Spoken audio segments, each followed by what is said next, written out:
Dumbass bitch. How long gone? Got him. It's Chris Black. It's my last day in Sylt, Germany. My last soup for dinner, maybe for the rest of my life. Them jeans. How are you? Feeling good. Back in Cali. Hot summer days afoot. I've also been eating soup.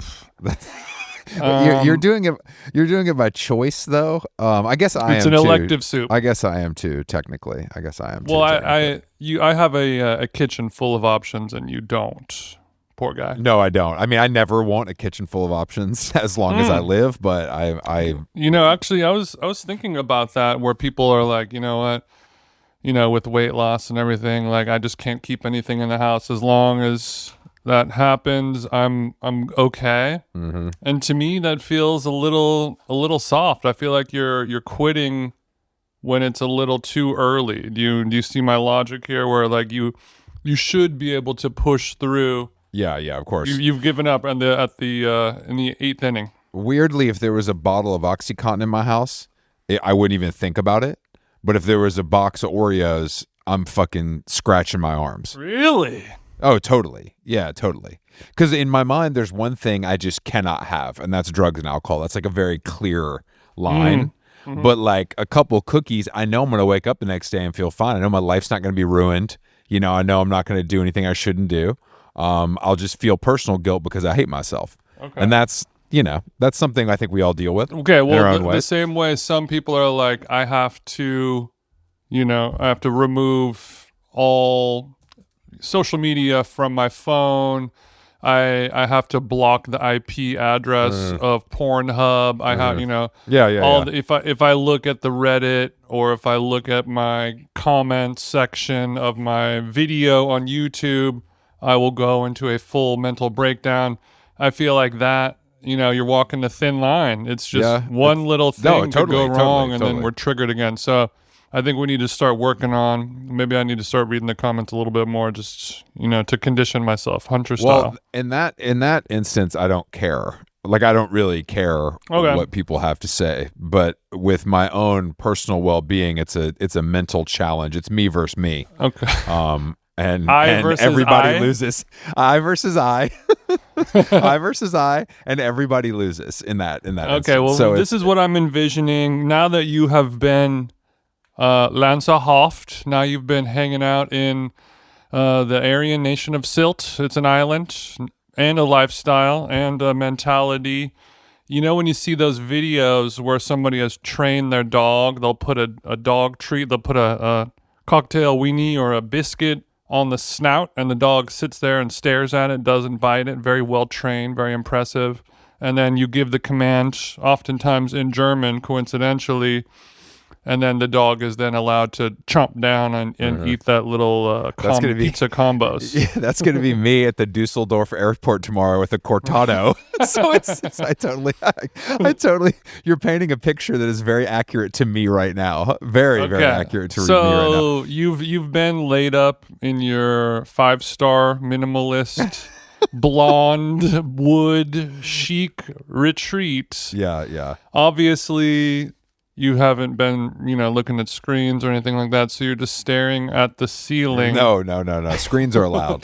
Don't worry, screens are allowed. Well, screens are allowed, but of course you chose to electively not look at that. I just personally, when I checked in, I said, you know what? It for me. I checked in. I said, here's my phone. Here's my computer. If you guys could just charge these for the next week, I'll pick them up when I head out. And they said, Mr. Black, of course, we'd love to help you. That would actually be a great, you walk in, here's my phone, here's my computer, here's my iPad. I want you to take them into your back room and charge them up for me. I used them all on the car ride over here. It was a long journey from there. And then just bring them up to my room as soon as they're all full. That would be awesome. I forgot my adapter. I just don't want to. Chargers are ugly in the room. So if you could just charge it down here, that'd be. You understand that I wouldn't want them to be in my eyesight. It's an aesthetic thing. They're just kind of ugly. Well, okay, so let's say, for example, you were going screenless, staring at the screen, the way somebody might be doing over in Alligator, Alcatraz, or San Quentin, or any jail place.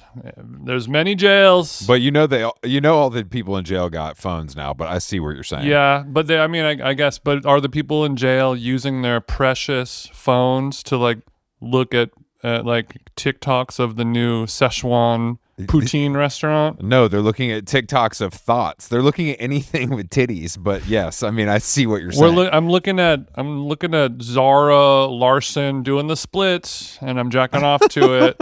I'm not.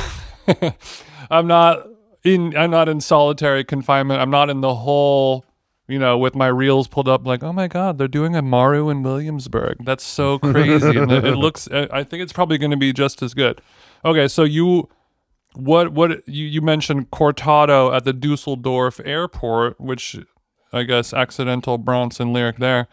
Is there something that you've been dying to wrap your white little lips around? I mean, anything really. I haven't even, it's so okay. Maybe that's too wide of a net. Maybe let's go abstract. Is there a mouth, and I'm not trying to make a gay joke or anything like that, is there like a mouth sensation, actually, for example, a crunch or a suck or any, I feel like you haven't been able to crunch the way you want to crunch. I've only been sucking as usual. But you've been slurping though. Be honest. I've been slurping. I haven't been sucking. I've been slurping. Dinner every night is a different soup. But no, tonight, my last night, I'm on level 3.1 now, which is sort of the final boss. 3.1 is the final boss. Well, as the food portion goes, you start at what, you know what I mean. Okay. And it's just like a way they organize the menu. Sure. So tonight I was able to have a herbal soup with parsley. It tastes delicious. It's just I don't like soup. And then some broccoli, some of the best broccoli I've ever had. But then for the first time, herbal soup with parsley. 7 days. For the first time in 7 days, they brought out some hard cow cheese. And boy, do I tell you, that shit tasted like it tasted so good because it was a flavor I hadn't had. Like I think if you don't restrict yourself, you never know how good that stuff can be. Sure. And sure. it honestly, it was unbelievable. It was so good. Yeah. So yeah. good. Okay. I mean, sit in the sauna for an hour. You never thought a cold shower would feel so good. No, exactly. You know, it's the restrizione. So I wasn't expecting that to. Same. I had my parsley soup as my send-off meal, and then today was also some broccoli. Today was also big because lunch is the biggest meal here. Like that's the one where you get the most. It's so the most important. Food. Get the digestion in earlier. But they. I wish I could eat that way. Same. It's the right. Unfortunately, both of us have built our lives around going dinner. out to dinner. That's literally what I've been thinking the whole time. No Stevie. That's literally what I've been thinking about the whole time. I'm like, I realize now that my entire life is about going to dinner. No matter what city I'm in, no matter who I'm with, no matter what I'm doing, that is my North Star at the end of every day. Yeah, I mean, it's crazy to take it out. When you are a sober living, real eater who also burns a lot of cows, dinner is. That's it. That's your North Star. That's what keeps you going. That's all you got. But yeah, but today for lunch, because that's, like I said, this is the final day, full day. I was given a steamed white fish. And it was, again, that also tasted like gold. It was just unbelievable. Just a nice David cod steamed up. Yeah, exactly. Steamed right up. But I feel pretty good, but the problem is that every day at like around now is when I start feeling the best. What time of the day is it there right now? I probably say I start feeling good about 5. It's 6 p.m. right now. Okay. So I have 3 hours to watch The Black Rabbit, and then go to bed when I'm feeling my best. I can do some work. I mean, I do a little work. I've been doing some writing, but like when the sun goes down, that's like mentally when I shut down. It's a bad habit, but I'm not a night person. No, Mark Ronson. Okay, you're not a night person. So you're saying just for whatever reason, this time of day, 6 p.m. is when your mental and physical feels the best. Yeah. I think it's because maybe I'm working out. I'm going to the sauna. I'm having these fucking treatments, and then I'm sort of. I don't know. I think maybe it's a little bit of like a time difference thing too. Sure. Like my mind still, I don't know. But it's been a very I will say difficult experiment for me, and I'm very proud of myself for getting through it when they're cheating. No one said the Hoff was going to be easy, right? It's supposed to be difficult. I didn't think about it though, but I didn't think about it. It's so weird. I didn't even think about it. I thought about it being really nice, which it has been. You know what I think what the issue was? I don't think you calculated it to be so soup forward. As somebody who is honestly, such that's yeah, that's part you of often it. run away from soups, and I have as well in my life, and I'm really coming around to soups as long, you know. I think it was Chelsea Peretti who famously hates soups, and she's there and like, what's wrong with soups? Like, especially we've talked about it a lot. Is like, it's such a female food, you know. Yeah. Just like, I just need soup because, you know, you have the subconscious thoughts that the food has already been chewed and digested, so you're able to process it easier and blah blah blah blah blah. But I remember she would always say, like, every bite of soup is the same texture, temperature, flavor. It's just like a homogeneous thing. Obviously, not all soups are created equally, but you know, like like your pureed parsley soup that you had, every spoonful is pretty much the same, right? Yeah, that's actually, I've never thought of it, but yes, that's absolutely right. Yeah, so leave those soups chunky, you guys. I had a chunky soup a couple days ago. It was delish. But then also, you know what else is the exact same texture, temperature, flavor, and consistency? You know, a scoop of ice cream.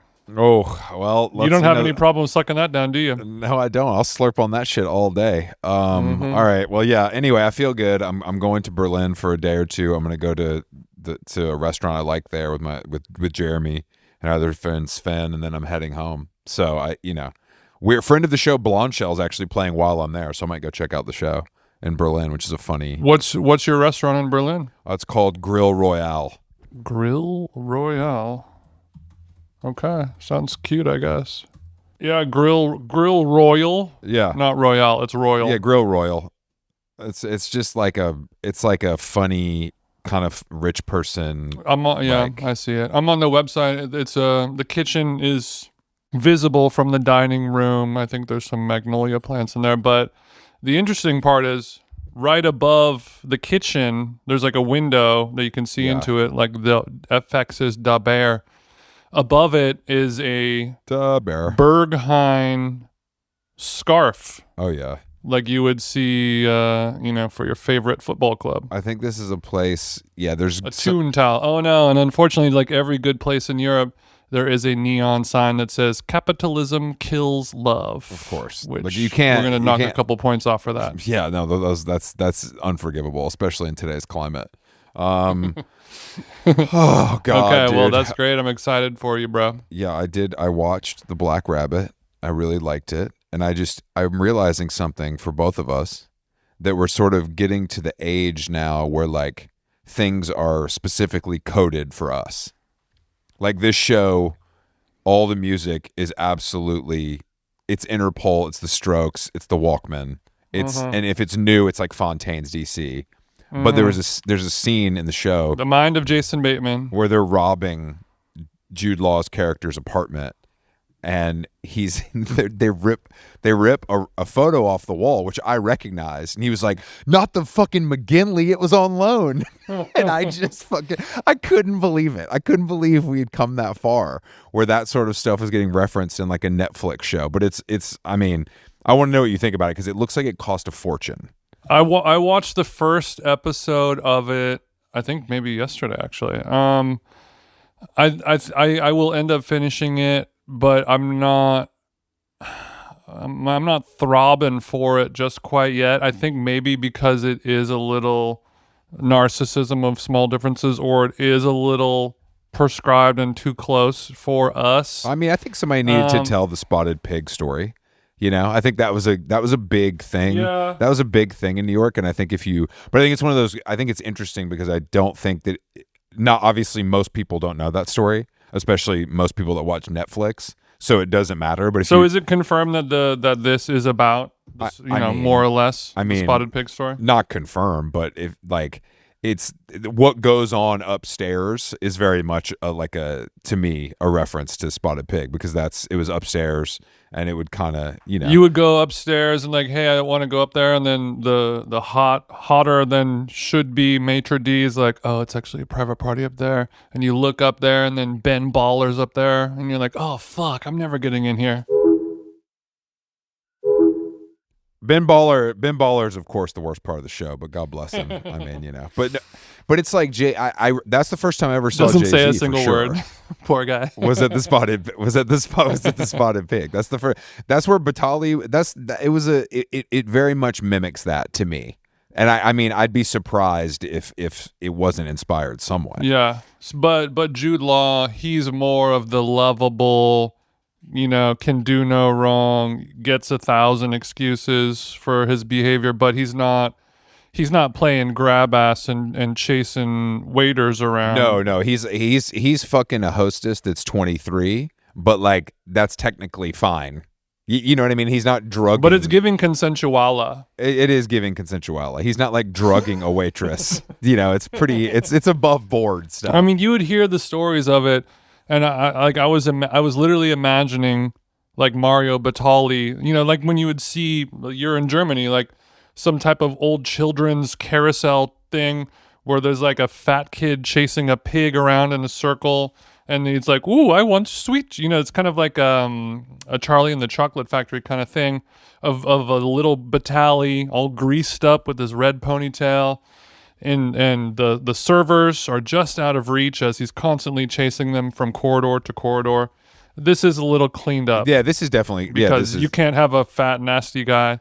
I mean, no shade. He's lost weight, I'm sure. He has lost weight. You think Batali's on Ozempic? Yeah, what if he's like sure. he's going to come through so snatched? What if he came back buff? Just like huge. That'd be really funny. He's going to, Wario. It's only a matter of time. I'm sure I bet he's doing some shit in the shadows. I'm sure he's got money and stuff and, the usual. I had some work done. I've really gotten into Krav Maga. I'm kind of like low-key like a crazy swimmer now. I know that's weird. I mean, dude, that's the best possible outcome for him, really. Sure. Because he's got enough money. He never needs to work again. Yeah, but if he comes back looking hot, like he finally cuts his hair, like oof, like She's All That style, like hottie reveal. At that point, do you think the duck culture will finally accept him back into their good graces? Of course, on a probationary phase. Well, I mean, they're reopening Bobo without him, so I feel like maybe that, to me, that was his chance. If he like came back, he was hot, and he took over and he took Bobo back. I feel like that. I don't think he can start from scratch. Maybe it's a slow rollout. I don't think he can start from scratch because yeah, it could be. Good point. He could do a slow roll. It's going to be a Batali style bait and switch. He'll be like, hey, come into my office. We need to have a meeting. Whoops-a-daisies. You're going to do coke off my dick. It's kind of like, hey, Bobo's no, totally open without me. I get it. My name attached to it. Doom from the start. Don't even do it. 90 days later, here come Batali. These porcinis just came in. I think I might, get behind the line. Is that cool with you guys? Porcinis just came in. God damn it. Well, did we talk about the Jimmy Kimmel stuff? I don't think we really did. Not really, no. I mean, just in the privacy of our own text messages, but not. Yeah. I mean, it's not publicly. No. So, what do you think that what do you think's going on? Because I think it's more of a business move. His contract was up in 26. 129,000 people were watching that show per night. And I don't think they thought about the consequences, how bad it would look, but I think they took the way that like people during COVID would just get fired no matter what because they had an out. It feels like that when the FCC threatened. Look, were South Park reruns getting more definitely ratings than dude, our podcast was getting Role Model and Olivia Wilde on Kimmel? Yeah, sure. Definitely. Okay, well actually something interesting, somebody sent me a message yesterday saying the fact that you guys called Jimmy Kimmel being pulled in July was crazy, and I said, do you remember what we said? Because I don't. And he said, you guys said Jimmy Kimmel was next. This was after Colbert in July. He said, you guys said Jimmy Kimmel was next because he's a crier and he's similar to Colbert in that they are both bleeding hearts. And then how expensive the shows are, and because Seth Meyers is able to be like, quote, oh, all this is going on, I'm not going there. Fallon and Myers are going to be the ones left because they don't get in the weeds with this kind of political stuff the way Kimmel and Colbert do.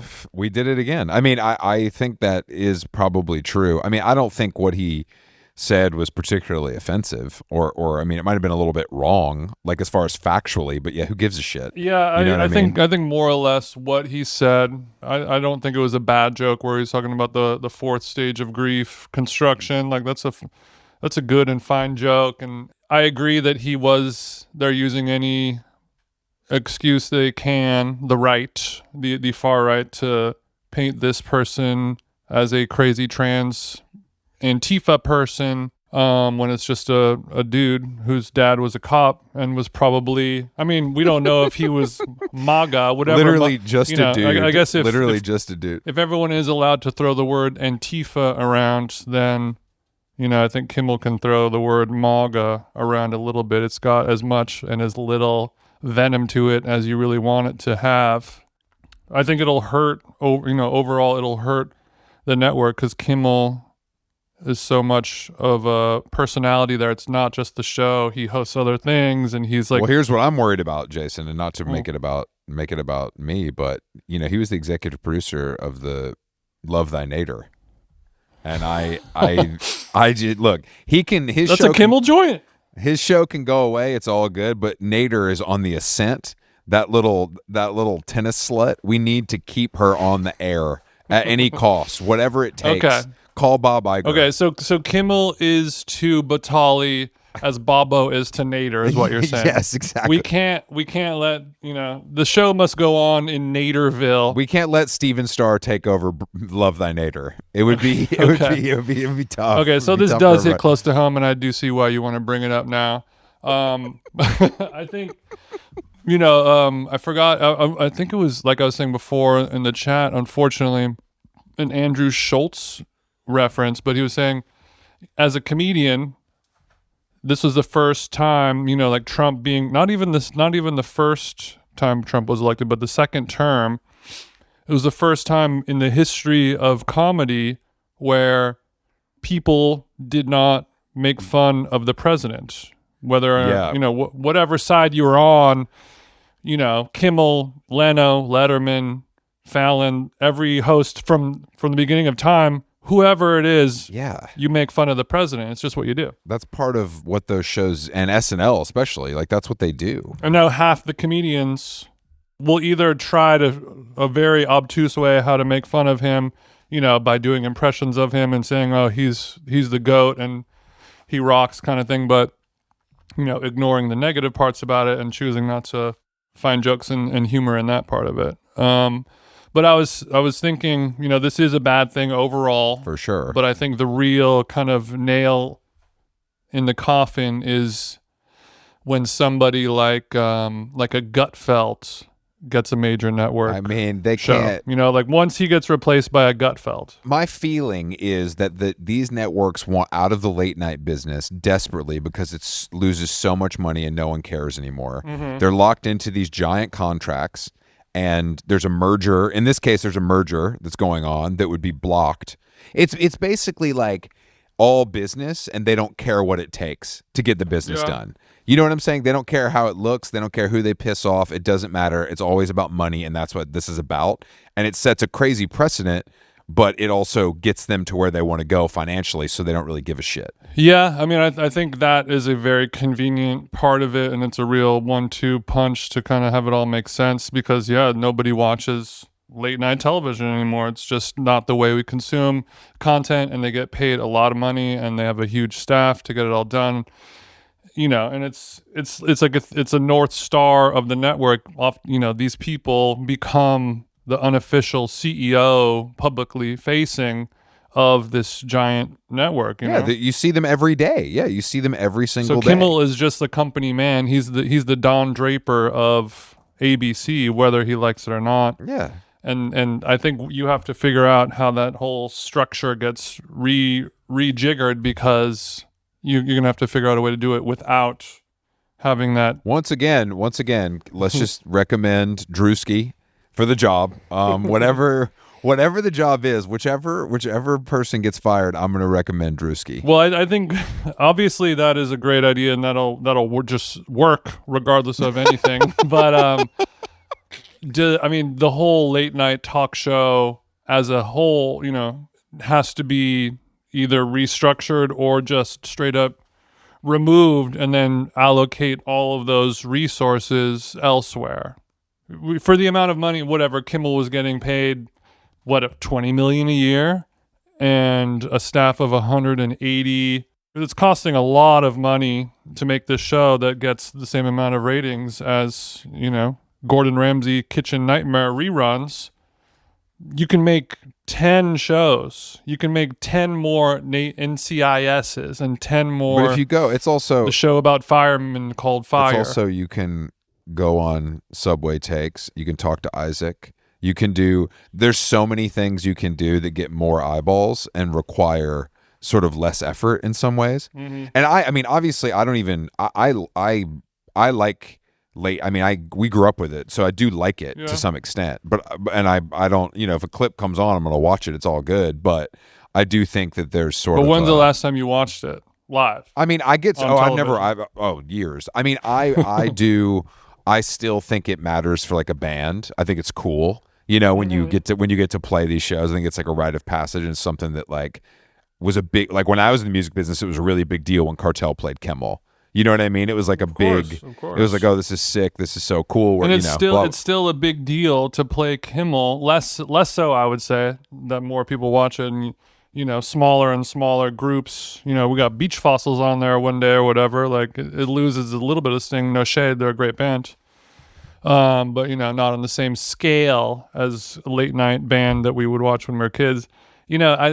I think it just needs to be restructured and moved around, and just take that. It's 2025. We consume television differently. And that's it. Here's the problem, though. They're gonna, if it either has to die, because I think it should just die, because a restructure is going to be similar to what they're doing at SNL, where they just fill it up with TikTokers and like creators, which is obviously will probably work financially, but it's sort of like, this has a kind of legacy, but I guess that no one really cares about that at the end of the day. It's about money. Well, they could take that, all that, let's say it's $1 billion annually that they're spending on all this stuff at the end of the day, with advertising and insurance and dental and whatever. There's two forms of content that are working. One of them is cheap. One of them is more expensive, and just double down on that. Like, take that money, and it's long form, it's your Black Rabbits types of shows, and your larger tales that hopefully will turn into a Game of Thrones franchise that'll just, make you money forever and ever and go into syndication. Or, daily chat shows where it's just, four funny people, Drewski, and, it could be a Seth Meyers and a Drewski and a Amy Poehler and all of these people, but just set them on a couch, 4 cameras, and just let them go. We have that. And it's then, called another show where it's just Top of the Pops. It's called the Joe Budden Podcast. We already have that. But I see what you're saying. Do make 5 Joe Budden podcasts. I mean, and just I do think that people talking every day. That's what you want to hear. You want to hear funny people who are good at talking about all this stuff, not an actor that you've never heard of before saying like, oh, what, how many pull-ups can you do, and what's your favorite candy? I mean, it's crazy though. This shit is crazy. People are losing their fucking minds. Like, this is like, I haven't seen people lose their minds about something in a long time. I mean, it's obviously crazy, like overall, but I feel like this is really like ignited something in people, and it's not because they like Jimmy Kimmel. He's merely the sort of face of something. Yeah, I think it's because most people now are podcasters and make their living off of talking. Yeah. And if one of the biggest people, or if not the biggest person, can get just straight up removed by the government, then what does that mean about you and I, who are saying potentially much more offensive things? Yeah. I mean, I think that's part of it, but I think I think that like what free speech, quote unquote, means, and what it's sort of meant in the last 5 years, 10 years is very different than what it actually means. Mm-hmm. And I think this is something so like clearly scary, as far as like, oh, these motherfuckers can do whatever they want kind of vibe. I think people do not like that. I think they like it until it's very real, is what I'm trying to say. Especially, I mean, it was like I said, first term Trump, he would make all these wild claims, and then 4 years later, you're like, oh, he ended up not doing anything. He just played golf like every other president. He didn't build a wall. He didn't cancel all this other shit. It's just whatever. He just hung out and kicked it with Jeffrey. And then second term, he's actually doing it. He's saying like, oh, all these late night hosts talking bad about me. We're going to do something about them. We're going to get him out of here. And everyone's like, okay, Donald. And now he's finally like, okay, you're gone. We found, it's like a jujitsu that you just been waiting and waiting for somebody to move and give you the end, give you their, get an opportunity. And you just poke an eye out, and Kimmel gone. It would be fine if they replaced him with somebody that was a little more right leaning. I think that would be some actual equality. But I think it's only fair if a Gutfeld or somebody like that goes in there, as long as they also make fun of their own and they also joke around about Trump the way Kimmel would make jokes about Biden and beyond. It's like nobody trusts anything that you say if you're not saying bad things about your own as well. It's just... No, I agree. I mean, that's not going to happen. I think they would rather... I just don't know if, I just wonder how far they'll take it. Like, getting rid of a guy that's costing you too much money, his contract is almost up, and looking bad is one thing, but hiring Gutfeld is like a very different thing. Like, that's diabolical. Yeah, because but I mean, how crazy is it? Because I think he gets similar ratings to these people on a cable network. You know what I mean? Like, totally. But this is, I mean, people watch Fox News more than any other network, it seems, outside of Fire and Police show. No, totally. No, you're right. And sports. So it's not crazy. I mean, it's not out of the question. It's not crazy. I don't think anything's out of the question. That's the scary thing. They'll be able to save all that money, not having to pay Kimmel and the staff for all of that, and they could just dump that into TikTok-y stuff. But I think it'll end up potentially hurting the network, because that sends a message that this is no longer the dream that anyone is shooting for. This is no longer the goal. Like, working in government used to be something that people wanted to do, and it was a noble cause. No. And now nobody wants to work for the government unless you're, a conservative, right-winger, fascist kind of person. No one wants to do anything but be a creator. That's the real issue. Well, so now the goal of like, hey, the best, I'm going to be a Letterman or whatever. Like, nobody wants to be a big star on a big network anymore because they're afraid of getting fired or canceled.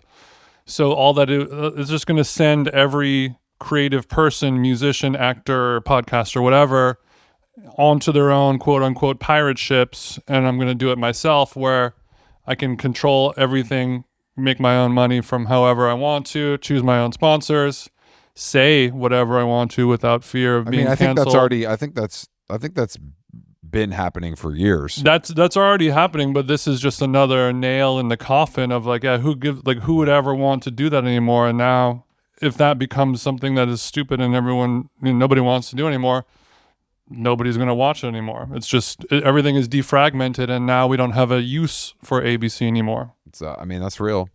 I don't have a use for it for sure. I mean, I didn't cancel my Disney Plus subscription because I don't have one, because I'm a real one. See, all you motherfuckers that had to cancel it, you're part of the problem. Yeah, it's something just to think about. It's the rails now. It's not the trains. Netflix is just going to buy whatever they want. That's going to be shows that people want to watch. Like, hey, you guys like watching Hunting Wives? We're going to do another season. And we can no problem. show titty and drugs and say whatever the fuck we want, and nobody cares. Like, why would you ever want to go? And also, there's no commercials. I like commercials, but I see. And now every rich tech person is like, oh, wouldn't it be cool if there was like Hunting Wives but about my life? And then everyone's like, no. And he's like, well, I'm going to pay for it anyway. Could we do Hunting Wives Silicon Valley? Do you think that would work? Coding Wives. The Coding Wives. All right, this is like, I want to do Coding Wives. And they're like, that sounds bad. And he's like, I'm gonna keep drawing zeros on this check, and you tell me when Angelina Jolie and Timberlake are ready to come over and shoot this. My thing. wife wants to be an actress, so we're doing this thing. Mm-hmm. Absolutely not. Actually, I will do it. In better news, friend of the show, John Summit. I don't know if you saw what he was doing over the weekend. When they can't afford Diplo. With Lululemon. This is a Lululemon John Summit. You think John Summit's ever run a mile in his life? No shots at the GOAT. Yeah. I think he's an athlete. Oh, is he? Okay. I didn't know. He's a reformed, like I think like a few years ago, he was like doing whippets and like having sex with people. And doing whatever, and I think now he's cleaned up his act, and he's in run clubs, and he's taking his life seriously. My question is, how far can this go? Like how much more popular can running get? Because it's already, to me, the run club thing has already been clowned like 3 times and keeps coming back to like a new. It's crazy that it keeps finding a new. Obviously, the more people exercise, the better. Like I completely back that, but needing to exercise with 50 people is crazy. Well, and I don't understand. You need to get it together. Like, talk about willpower. Well, Chris, you and I famously are, don't speak highly of community with a capital C. It seems, in our generation and older, it's something that you just do. It's not something that you like think about and talk about and consider and make presentations about. It's something that happens subconsciously, just with like-minded people with shared interests. You don't have to force it. So I think nowadays there are lots of people out there. Many of them listen to podcasts and develop a great parasocial relationship that we love. Just check out Quince and all that other stuff. But there's a lot of people out there who don't have a community, and you want to get one that is hopefully healthy. It's not it's people are trying. It's young people with jobs trying to get laid after college. That's what a run club is, actually. Okay, that's what my love of music is too. It doesn't matter, I think it does. Our BFF Scott Galloway says everything is just rooted in mating at the end of the day. Oh, sure. I agree. I agree with some of that to an extent, but I think that it's just like. It reaches such a tipping point where it becomes. Let these runners fuck. It's crazy to me though that like this is where we're at. Do you think they shower before they fuck? I think get that run head. I think it's more the run head ain't happening. I think it's more run me some run head, boy. I think it's more Austin-based creatives like having flat whites and a donut after doing 10 miles, and then maybe they'll link up for oysters later that week. Instead of getting some head, we're gonna take pictures of my dog with different bandanas on. That's exactly what they're doing. That's what I'm saying. Maybe your beef could be boiled down to the act of running is not niche enough to form a community around. There's nothing to grab onto. It's I don't even you're think stamp collecting, you're into model trains, you're into CrossFit or whatever, but just the act of running, it's just such a baked in, just like community. It's something that should happen just naturally. It's the most democratic form of exercise. It's a beautiful thing, and I think it's very important to human existence. I don't need to do it with 100 guys that drive new Jeep Wagoneers and drink coffee out of a Yeti. Like, I don't need that. Like, I don't need. But what about the goth run club, Chris? It's so ubiquitous now, and there's a subsect of the running clubs now. No, of course, and that's fine. Look, do whatever you want as long as you're exercising. I'm behind it. Is there a goth sauna? I'm just saying that it's reached a point where it's kind of unbelievable to me actually how popular it's gotten. What do you think the dark side reasonings could be? Is this to move more vests? Is this big vest? It's big vest. It's definitely like, I mean, I think the most popular ones are probably organized by brands, which as a brand, of course you should be doing. Like, of course you should do this. It's like a great way to make money and create, a wrapped audience. I respect it from all business sides. I guess I'm just shocked at how popular it's gotten, that it's been like mocked and comes back and you can't. No left hook is going to take down the run club. Yeah, I guess is what I'm saying. Pickleball, it gets knocked down and it gets up again. It only gets bigger. It only gets bigger. Running is much cooler than that, but I see the parallel. Yes, is this from the minds of Big Goo? Is it the insole industry? The insole union is going? I don't know what it is. It's the insole union. Yeah, I mean, from a brand standpoint, it's so. If I owned Lululemon, I'd be like, "Are you kidding me? All we have to do is like buy like a 6x6 tent that has our logo on it, and then like, give out like stickers, and then we'll get 1,000 people to all show up wearing our clothes and run around, and we get free content." No, I'm saying from a business standpoint, it's genius. You don't have to buy easy and cheap anything. You don't have to rent anything. It's just on the street. It's something. I mean, I saw that Harry Styles ran the Berlin Marathon today or yesterday, and I think that also. I think all of these celebrities sort of, Harry Styles and the Tracksmith and the District Vision and he like looks cool and it's sexy. I get that part of it, but he's running a marathon. He's not running with 100 people. It's just him and his bodyguard out there. Yeah, I guess when you think about exercise, that type of thing, a lot of people do it to get away, to get silence, to get peace and calm and meditation. Many people run and fish and mountain climb and all this stuff solo because that's when you get to have your meditative time. Doing it with 300 other people who work in marketing. Well, that's what I'm saying. When I was with the Satisfied team and those guys were like, "Oh yeah, I mean, I don't listen to music. That's crazy." I thought that was extreme. Mm-hmm. Like, imagine having to make conversation with a junior marketing associate who just got her first pair of Hokas while you're on mile 6 and you have to slow down because you're trying to hit. Yeah, that's the other thing. You're not gonna your mile time, your pace is going down if you're trying to hit. That's the other thing because you're not focused on the goal. You're supposed to be there to run, and if you're trying to spit game while you're running, you're in zone 2. And maybe that's what you're going for, maybe not. Okay, so yeah, if you're a runner in a run club with the expressed interest in having sex with somebody else, you're going to run exactly as fast as the person you want to fuck is running. But the problem is, what if both? You got to get your pacer. What if both people are doing that? Then we're not going to have any matches. So then, all the run clubbers out there, the Lululemons, the John Summits, the Diplos. I'm sure Diplo's kind of already in this headspace, but one of the two people, there's two teams. I'm gonna run. I'm the chaser and the chasee. It's true. No, that's a good. And also, while you want this pussy, you're gonna have to do 5.17 miles. We're doing 10K. Can you keep up? Well, while we're talking about running, we should give a shout out to friend of the show, Lorde, for having a Woodway treadmill on stage on this tour. One of the most aspirational things I've ever seen is to have the treadmill, the best treadmill in the world. The Woodway had my wood on Wayne. God damn it. Yeah, but it's cool to see, in the world of tours, and we know all these people who do stage designs and creative direction for all that stuff and production from small to high level.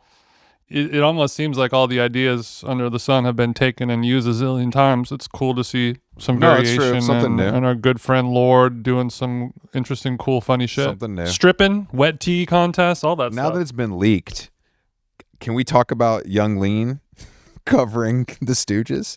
I feel like that video's made the rounds, right? I've seen so many videos of it, and I'm like, oh, I have the best video of it. My video of it's way better than all these ones, but Well, I bet that I feel like that video could have been from like a Italian, caterer. Yeah, possibilmente, or just somebody out there who, whatever, a cousin of a cousin. There are two things at weddings I've seen in my life, and that really put me on my ass. One was a Jonah Hill speech that had me, I couldn't believe what a difference it makes when a professional is up there. It had everything. The second was Young Lean doing the Stooges. It was unbelievable. I couldn't believe how good it was. I loved it. It got me hyped. I was crashing. I was fading. No espresso could save me. Strangely, Young Lean saved me with the Stooges. It blew my mind. It was nice to see a shirtless Lean getting into his rocker bag. I think that his personal brand of speech impediment and level of English speaking worked perfectly. Really worked perfectly with the cadence of the song and the spirit of the song.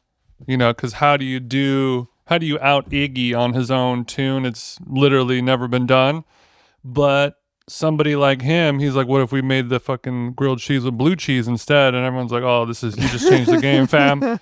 Because he has obviously has a Swedish accent, but he also talks in a very odd, distinct kind of way. Yeah. So hearing him say, now I want to be your dog, but with his like monotone Nordic flavor. It really worked. It worked. And then also the backing band being so professional and just good at playing their instruments really also kind of helped nail it. I don't know if they got the perfect distortion on that guitar, but that piano sound of that, I guess it's one note. I just it's funny when you see something like that in a setting that you're not expecting, I guess. Oh, it was unexpected. Like when I go to a wedding, I'm never expecting to double over laughing at a speech because they're always bad. So when Jonah Hill gives one that is like Oscar worthy, I can't believe it. This is the same. And when I go to a wedding, even a wedding of, like this, where there's a lot of talent in the room, I'm not expecting that. I'm expecting something, but I'm not expecting that. It's still a surprise. Yeah, you're like, oh my God, them jeans DJ set after the cake cutting, this is going to be a good night. Oh, I didn't want to cry, but I guess I'm going to. Actually, a wedding that I DJ'd last year, this big house in Silver Lake, I ran into the bride at McCall's yesterday, and we were talking about how that location, it's this huge house in Silver Lake at the top of the hill, and it's always been like on and off the market for tens of millions, whatever, but they're going to do a Noma pop up there, I think sometime next year, which is a cool and smart idea to not do it on like a regular restaurant storefront, but to take over a grand property. That is no, it's really nice. I know the place you're talking about. I've never been there. You know the place, bro. You know the fucking place. But yeah, I would say that was my second favorite. But Matty Healy doing Perfect Day, Lou Reed.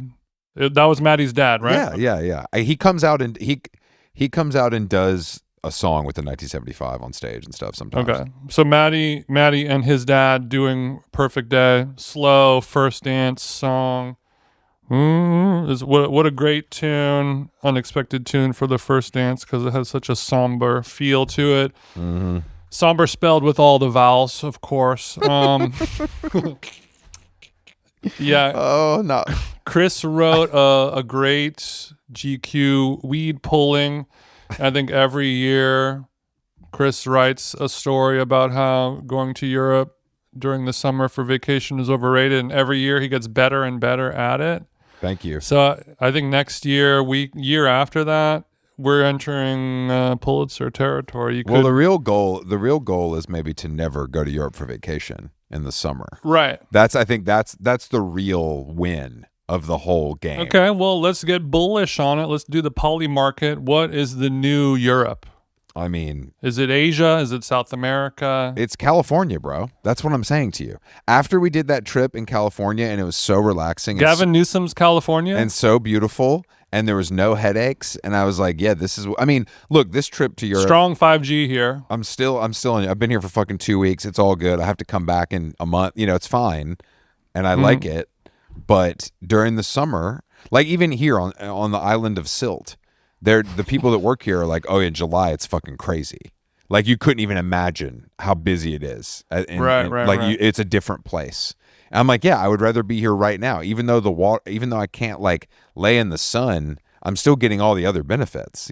I can lay in the sun by a pool, at a hotel anywhere. So much like late night television and network television, we don't really need to vacation in the summer anymore. When we can do it whenever we want.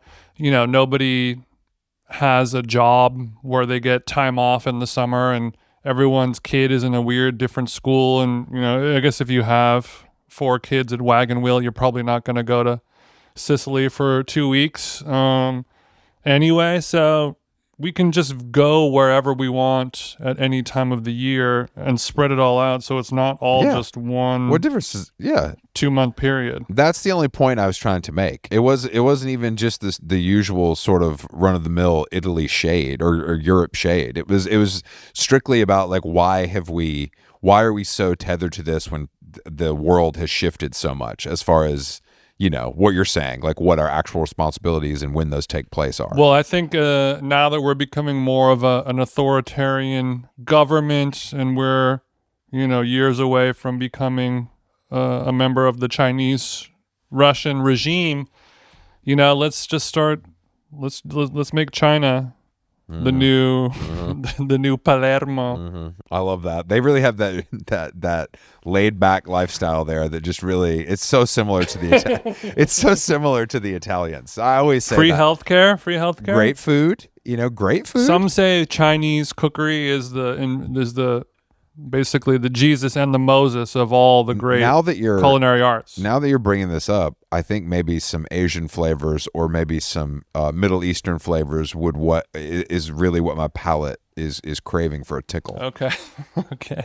You know, like, oh man, I'm just now I shouldn't have said it. Now I'm getting hungry. Okay, so you need some curry in a hurry. You want some sag paneer. Well, I believe in Berlin, if I remember correctly, there's very good Vietnamese food because there's a big Vietnamese population there. So I could actually get what I'm saying. I've definitely been to some delicious Vietnamese restaurants there in my life. Is there something specific that you're really tripling down on? Bro, I don't give a fuck. Spring roll? Spring roll? Nah, roll? bro. It's Chinese pancake. You know what I'm saying? I'll take whatever. You want a cornucopia of textures, flavors, crunches. I want some herbaceousness. Yeah, some heat. Can you imagine? Oh man, I can't even imagine. It's so bad. I would put hot honey in a drink. That's where we're at right now. That's where we're at. My English breakfast is getting a teaspoon of hot honey. Yeah, I'm gonna regret that teaspoon tomorrow. Okay, that one goes straight to the hips. Yesterday we were at the store getting groceries, and I discovered a recession indicator I didn't think I was gonna get. Oh, here we go. Got the Harmless Harvest, crystal clear. Oh shit. No pink? Not a hue of pink to it. It looked more clear than water itself. That's correct. How'd it taste? It tastes the same, but at this point, the Harmless Harvest coconut, for our listeners who don't know what we're talking about, it's expensive. We don't have any listeners that don't know what we're talking about, but that's nice of you. Look, all of our Uruguayan listeners and our Chinese listeners, maybe they don't have the Harmless Harvest there, but it's a high-end, expensive coconut water that is delicious. Oftentimes, it'll be a pinkish color, which they used to have to say, this is, you know, natural. It doesn't mean it's fucked up or gross, you know.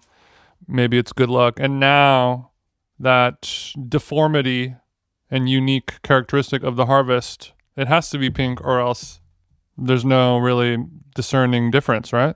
I mean, that is true. I need that pink. I mean, I love the toothiness of getting that nice pulp going. I get the one with pulp now.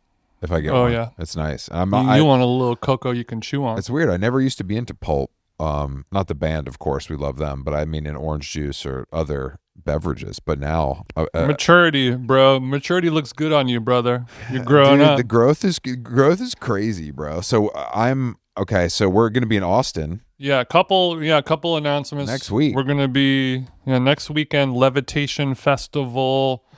We're going to be in conversation at the festival both days of the weekend. It's Friday and Saturday. Talking to the Armed and Unknown Mortal Orchestra. I think it'll be around like 5 or 6 in one of the smaller tents. Come to the festival. Really cool lineup. Lots of great, indie rock, alternative stuff from the 90s, current, and crazy metal acts as well. And then Friday night, DJing with DJ Python, who's actually going to be in town right before in a couple of days. Going to get some din with him probably and work out what we're going to do, music-wise. Do you have any requests, Chris? Are we going B2B? I think what we'll do is, it'll be segregated at first. and then as the night matures, then we'll, two snakes will intertwine eventually. After you've had a 12-pack of Lone Star, all of a sudden you're going back to back with our boy. Yeah. I'm excited. Once all 12 of my Shiner box are upside down in the crate. For some reason I'm looking forward to going to Austin, and maybe it's because I've been in Europe for so long that I need a dose of America. But I'm going to be in New York for one day. I'm dying to take a 3-hour flight so badly. Oh yeah, it's the best. It feels like it's the best. And then I'm going to go to LA after, and then back to New York. It never ends, Jason. It never ends. But Austin, and then I'll key with you offline, but we need to figure out what day of the week we're going to go hit Baby Bistro. Okay, and there's something I can eat there. Oh yeah, for sure. I'll let them know ahead of time. They're expecting you, of course, not in a poisony kind of way. They're expecting you. Don't eat that. Do not eat that. You slap the fork out of my hand. Let's take a bite. I think that. I mean, almost all the dishes except for like one, whatever duck course or some type of. Where is Baby Billy Bistro?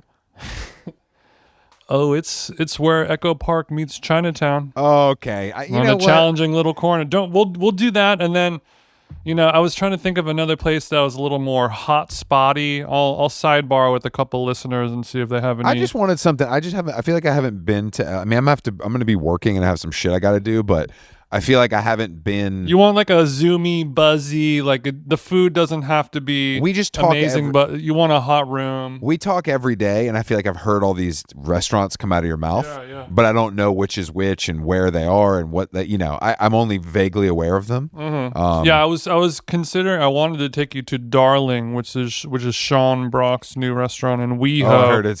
I heard that's rough. Around the corner. I mean, if you have heard it's rough, then yeah, word out there ain't doing so good. So Sean Brock, obviously a chef legend down in the Carolinas, one of the OGs, but Southern OG. I heard he's spending more time on the techniques than his kitchen techniques. He's there DJing more than he's in the kitchen. And oh shit, damn. That hits close to home, I feel like, for you. Something like seeing behavior like that. Yeah, I mean... A man forced to choose between his two passions, cooking and DJing. Yeah, is there a world where being a chef DJ, I'm better than Sean Brock? I'm so much better at DJing than him that it outweighs his so much better at me cooking abilities? I don't know. Did you ever go to any of those restaurants in their prime? I don't know. I didn't go in the prime, but I went to a late Husk. Husk in its prime was fucking amazing. It was so cool. It was in a house. It was really, really cool. The one in Nashville. The one in Nashville is very, very cool. We'll, I haven't knocked it out completely, but I think we'll let that one marinate a little bit, work the kinks out before I darken that door. And if you work there and you want to give it to me for free, just send me a DM. But I'll think of some other places where it'll be, a dazzling hot room, and it won't be downtown or Chinatown. It's downtown. I don't even want to talk about it. I ain't taking you downtown. You're going to be in WeHo-ish area, I'm assuming? Yeah. Are you going to be at Da Spot? No. I'm going to be at another spot. New spot. Okay. I'm going to be in another spot. Don't tell it to me. Don't worry. And then also, lastly, our pre-roll collab with Pure Beauty, the finest nug makers in America. It's going to drop Wednesday morning, 6 a.m. Pacific time, and we'll be doing DTC shipping all over the country. So, keep your eyes peeled for that on Wednesday. Make sure you buy it and tell me how you like it. Oh, you like it. Howlonggone.com is the website. Thank you guys for listening. We are back next week with more podcasts. Who we got? Oh yeah, interesting little 1-2 there. Tell me where we're gonna eat in Austin as well, guys. Let me know what's the hot spot. Well, I'm trying to set up a dinner with us and the restaurateur who bought the 9 Orchard. Okay, good. Because I don't want to go to Uchi again. I do want to go to Uchi. That's the only. I would eat at Uchi 6 days a week. I fucking love it. Good. Thank you for reminding me. If you don't want to go, I'll just go by myself. I don't give a fuck. I would love for you to enjoy Uchi on your own. I'm not a Uchi hater, but it's not my style of sushi. That's for sure. It's just a nice thing to have when you're in places where you don't expect it. I agree. Does that make sense? Like, I agree. After, especially if you've been in Texas for 3 or 4 days, and you're like, okay, breakfast tacos, brisket, I got it, and then you're like, oh shit, they have sushi. Suddenly, that P.F. Chang started looking a little bit better than it normally did. Exactly. All right, how long gone? Thank you for listening. We'll talk to you soon.